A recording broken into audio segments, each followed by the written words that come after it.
Welcome to Future 409, JC Stanley from TEXLA Development Group. I'm here with Mr. Travis Woods. Hey, how you doing? I'm fantastic, Travis. It's nice to have you back. Yes, ma'am. Glad to be back. You bet. Love the show. And we're going to talk today about what the influx of workers, what that has on the housing market, new construction, or the lack thereof. That's right. Yeah, because there's several projects that were put on hold last year, or 2020, because of COVID, and now those projects are waking up. They're starting to come back to life, and we've got people that's starting to hire.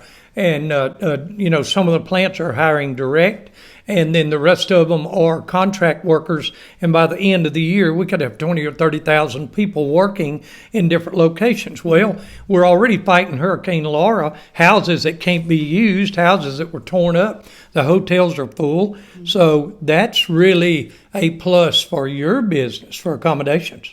That's right. I know that the projected housing market of new construction sales is estimated to be 71% this year. That's huge. Yes. That's huge. There's not 71% going on here, okay?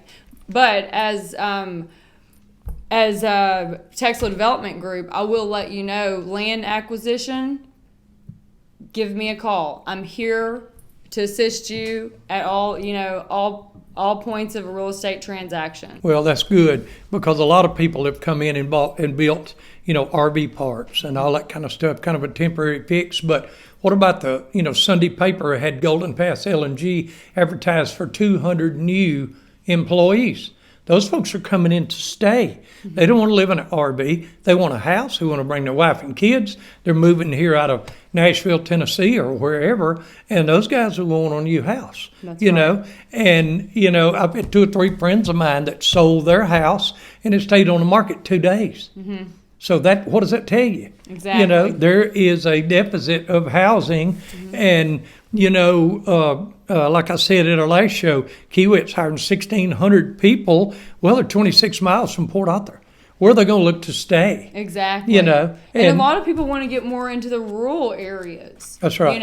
And the United Builders Association had projected that they are seeing a trend in fourplexes and things of this nature. People are wanting a change up. They're wanting the community development concepts. They like that. It's going on everywhere. The Golden Triangle would be a great place to implement those concepts here, even on a rural level. That's right. Mm-hmm. And our neighbor in Lake Charles, on Christmas Eve, I had the TV on, and they showed on the Weather Channel a tent village. Mm-hmm.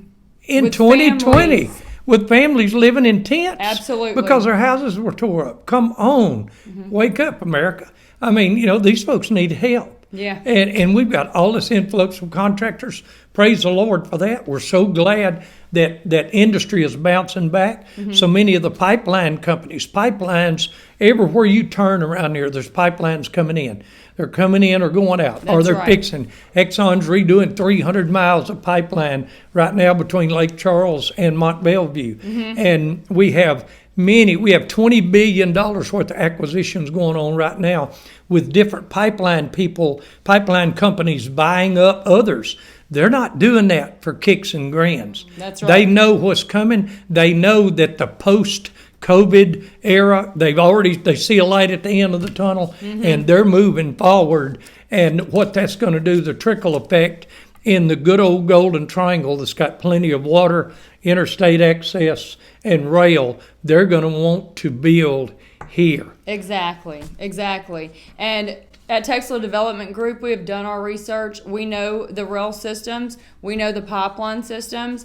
We can find you the property that you desire.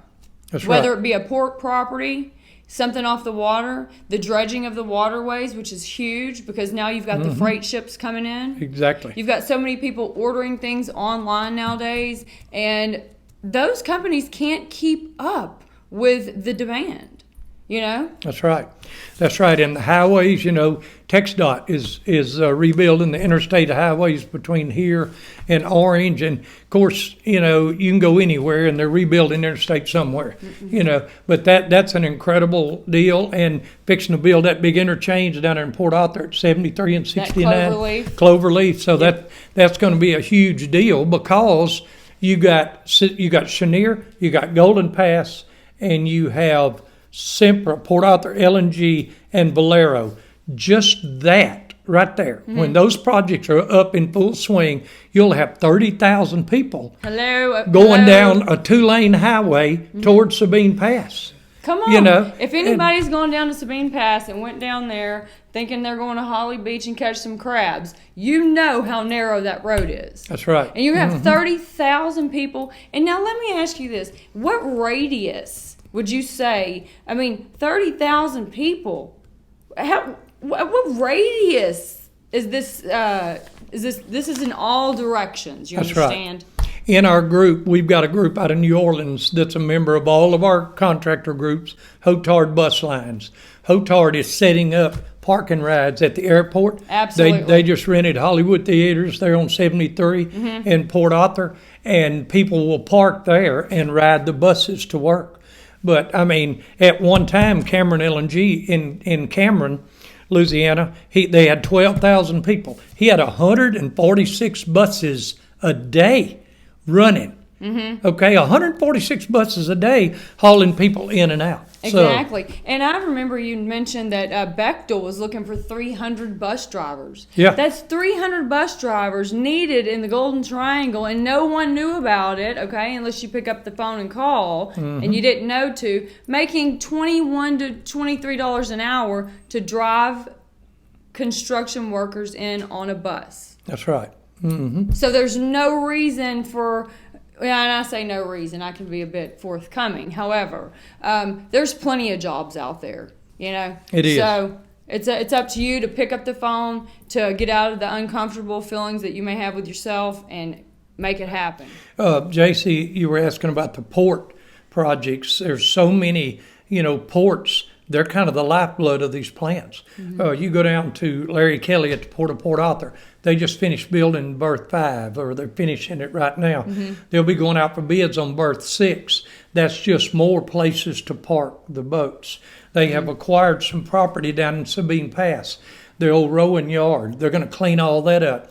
And they're going to be putting in fueling stations because these ships come in and out of here. They got to get fuel somewhere. They got to fuel up. You know, the Seafarers Center takes those folks when they come off the ships, put them in a 15-passenger van, carries them to Walmart, lets them get supplies, takes them back, puts them on the ship. Seafarers really does a good job there. But the Port of Port Arthur's got $120 million to spend. The Port of Beaumont's got $160 million they got earlier in the year on top of the dredging, you know, to add on, to build up. Houston is spending billions of dollars over there on their port, adding tank farms and such so they can store crude oil and store, you know, finished products that's exporting out. Corpus Christi says in the next 3 years they'll be larger than Houston. Wow. Well, you need to go down there and look at that. Yeah. Corpus Christi has got $52 billion on the books, B with a billion, in construction, new industry, new steel mills, ExxonMobil's new refinery. But that port has to support that. That's right. And then you come down here and you go to southwest Louisiana. Lake Charles has, they've got 3 or 4 LNG plants that's going to be built right around the port of Lake Charles. Wow. Well, how about this? Go offshore 100 miles, Energy Transfer is fixing to take a big rig right there, turn it into a export facility. Wow. Stingray Pipeline's coming up on land right now. They're going to build more tanks here to store the crude and be able to pull it off a ship, send it here, or pull it out of a tank and send it out there, put it on a ship and send it to Asia. That's right. See, so all of these ports, the Port of New Orleans, they just signed a large contract with a company from Asia to support their those sea land containers when they bring them in, offloading. Well, they've got to build lay-down yards, and they got to build these giant cranes to unload them. Mm-hmm. So every port you go to on the Gulf Coast and all the way up to Connecticut are busy. They got plenty to do, and it's coming. And I'm telling you, I preach this every day. You got to be ready. But you've got the new home construction that we need to focus on. Those 30,000 people that are coming, that families that don't have homes. So, you know, we've got some X amount of houses on the market, but that's not 30,000 across the board, okay? Even if we included HAR, we don't have 30,000 houses on the market, okay, in the Golden Triangle. So we need to get the land acquisition, get the builders, get the people financed, and get these people in homes, you know? Right. So this surge is coming, and it's really going to help everyone, you know, involved. Right. That's right. You've got on the industrial end, Travis, what does that look like? That is tremendous, because there's not enough of that to go around. The HVAC guys are running 7 days a week right now because we're remodeling 8 schools in this area. Those guys are covered up. And there's a reason they're remodeling 8 schools in the area, and it's due to the influx of people. Now, where are we going to put these people? Give me a call. We'll find the property. We'll find the investors. We'll get the work done. We'll get in touch with the people that do the grants. And TEXLA Development Group will assist you. And that was the Future 409. I'm JC Stanley with TEXLA Development Group. God bless. Thanks.